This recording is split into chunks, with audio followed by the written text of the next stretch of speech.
Rook d1 seems reasonable. Get your rook behind the passed pawn.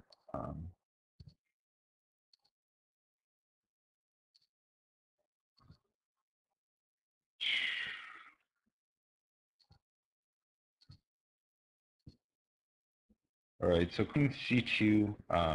At least it moves the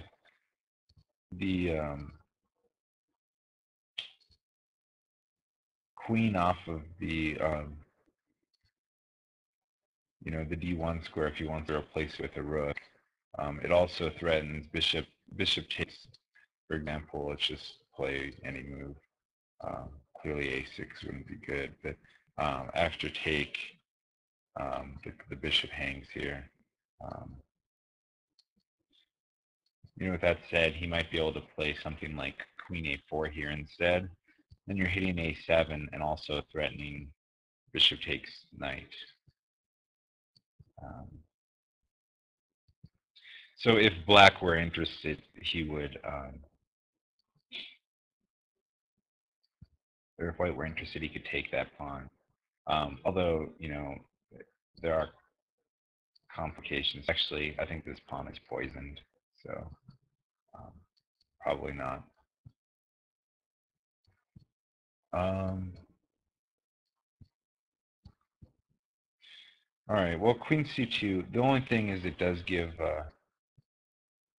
well, I think here you just, this is the actual move, is d3. I think I would play bishop takes knight. And then if queen takes or whatever, or f takes, the bishop here hangs. If take on c2, take, rook takes, and then, that the pawn on c hangs. And basically white gets his pawn back, and it's the most important pawn in the game, really.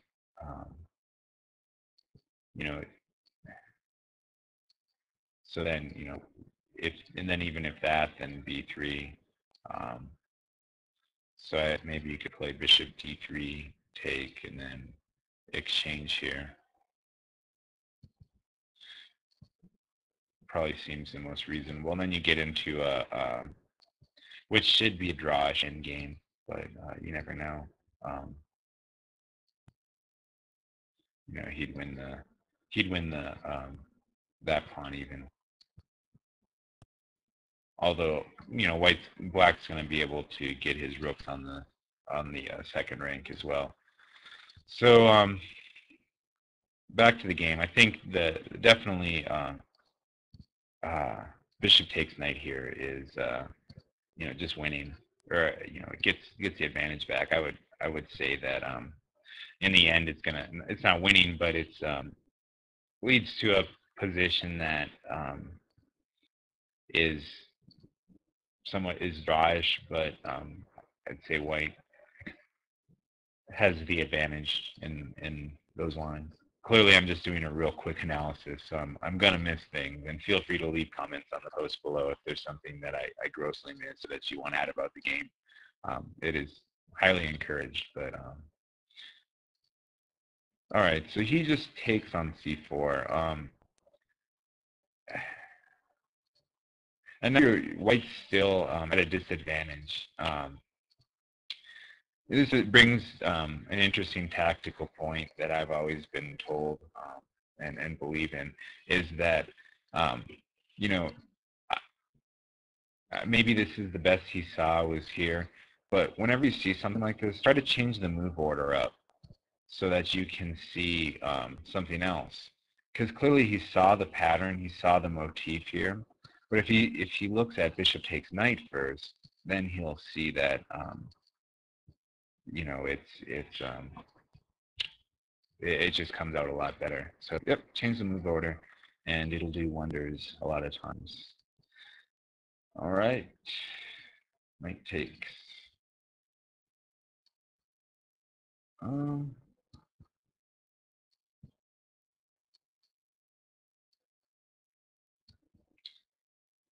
I'm not sure that I really liked knight takes here. I mean f5 here. I'm not sure I like like that. I think I would prefer something like knight f7 with the idea of redirecting it to the very powerful e5 square. So it'll on e5, like take for example, play any move. If the knight's here, look at all the squares it controls, including the passer and the pawn that will potentially be supporting the passer. Yeah, it just seems like a better tour for the knight. Here, I'm not sure that this is what was played. Yeah. Okay, well, he does get a good outpost, and I think that's okay. Well, sorry, Joe. I think I might have sold you short here, because obviously pawn can't take pawn due to taking here, and after this just looks pretty devastating. I mean, he's going to support the d2 push immediately. If he takes, then you have two connected passers, and he can't play rook takes due to d2. So, and then after take, and then if you were to play something like rook d1, well, actually, I think just blockading is best. Rook d2. But then, after take and the other blockade comes in, white's down two pawns, and black has connected passers. This should be a one position. And in fact, if you notice, this rook alone is, well, I guess it's not fully supporting the passers because of a move like that, but white has the more passive position, and black can just march his king up to d5, or d4, and then the other rook can play, and it should be a fairly easy game win. So back to after knight e4 actually in the game. Yeah, take, check.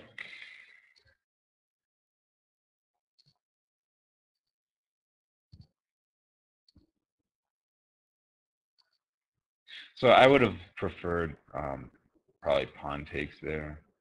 I don't know that it's going to make a whole lot of difference, but it just feels better to have the two connected, or three connected pawns. Two of them are connected passers in the center. It just seems like a lot clearer way to win. So, all right.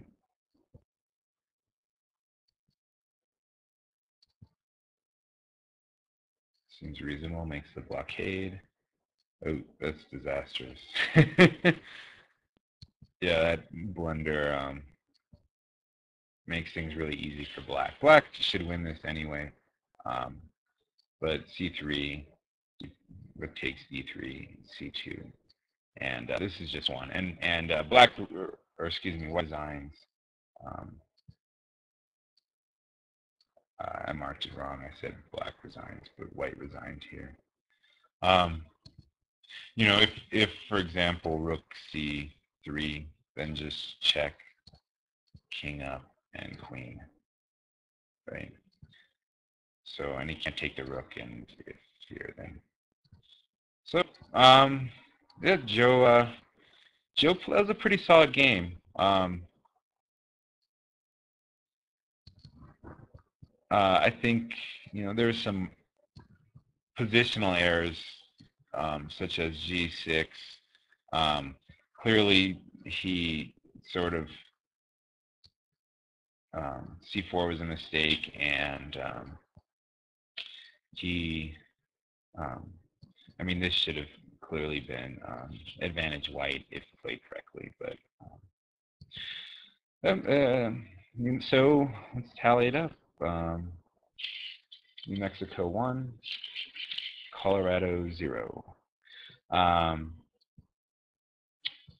That's it, and I'll post the next video probably as a response to this one. hope you enjoyed the commentary, and hopefully you watch the rest of the videos. I'll try not to give away the final match result until it is decisive. So, all right, have a good day.